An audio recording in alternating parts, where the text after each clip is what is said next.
ng sigarilyo. Ang presyo ng sigarilyo sa Pilipinas kasi napakamura ng buwis na ipinapataw sa sigarilyo. Ang pagsa sa batas noong taong 1996 na Republic Act 8240 o ang excise tax sa tobacco ang sinasabing dahilan kung bakit meron tayong monopolya ngayon sa industriya ng tabako. Introducing 4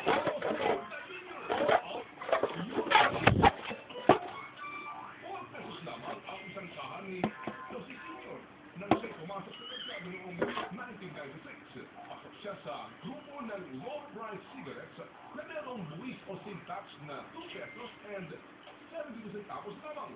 At ngayong 2012, nag-level up na ang presyo ng Jose Sr. sa 15 pesos na kaha. Ang presyo ni Jose Jr.